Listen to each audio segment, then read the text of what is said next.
总裁身价千亿却找不到老婆，奶奶气得直接把他连人带床扔到了外面。周围的吃瓜群众还没来得及反应过来，下一秒一把牙刷就被塞进了总裁的嘴里。一番细致的照料后，奶奶直接打来了视频电话，威胁他再不找老婆就要和他断绝祖孙关系。总裁被奶奶逼得实在没辙，助理只好花重金给总裁租了的老婆先糊弄过去。可就在他们去见老婆的路上，助理随手松开了轮椅，接起了一通电话。总裁乘坐的轮椅顺着斜坡径直滑了下去。突如其来的状况吓得总裁脸色瞬间变得惨白。陈总叔，胡总，等等我！胡总，胡总！危机时刻正好一个乡下女孩路过，看到这一幕，女孩没有丝毫犹豫，立刻冲上前抓住了轮椅。她带着轮椅转了十几圈，才终于将总裁稳稳救下。此刻，总裁看着女孩清纯又明媚的脸庞，顿时如沐春风。可不想助理没刹住车，直接来了波神助攻，两人不偏不倚，正好吻在了一起。被夺走初吻的女孩气得当即甩了总裁一个巴掌，还没等助理解释清楚，女孩就怒气冲冲地转身离开了。而总裁却还沉浸在刚才那突如其来的亲密接触中无法自拔，直到女孩男友呼喊着她的名字，总裁这才缓缓回过神来。原来女孩已经有了男朋友，两人一起在农村长大，女孩一直辛苦赚钱供男友读完了大学，两人早就约定好等男友一毕业就去民政局领证结婚。可当女孩刚将带来的土鸡蛋和赚的钱拿出来时，一个富家女喊着男友老公就走了过来。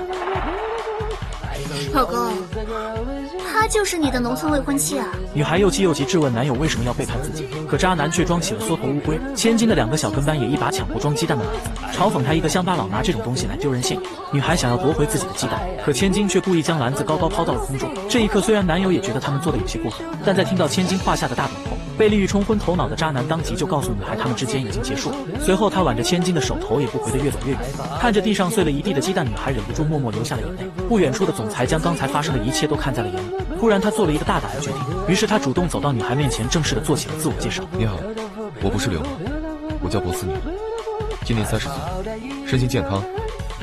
刚才是我的初吻，如果你不介意我的腿，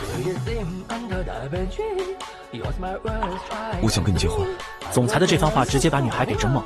就在这时，女孩的母亲给她发来一条短信，催促她赶紧回去嫁给村长的儿子。女孩短暂的思考了几秒后，也告诉总裁，如果她不介意自己是农村来的，那自己也不介意她的腿有残疾。我愿意跟你结婚。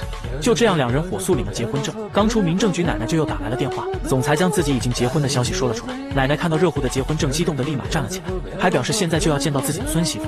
我现在就去看我的孙媳妇儿。奶奶要过来看我吗？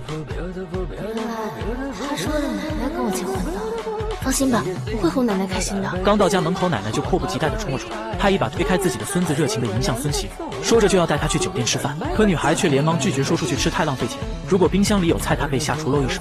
随后奶奶得知女孩是农村来的，不仅没有另眼相待，反而还更加喜欢她，当即就摘下自己的传家玉镯送给了女孩。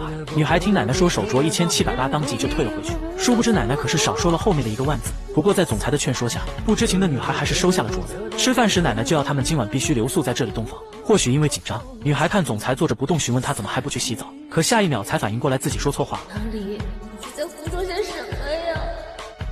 那我去帮你打水洗澡，擦身体啊。很快，女孩打了一盆热水过来，然后用毛巾帮总裁认真的擦着身体，而总裁的目光却炽热的将女孩看得害羞不已。女孩下意识的缩回了手，却被总裁一把抓住。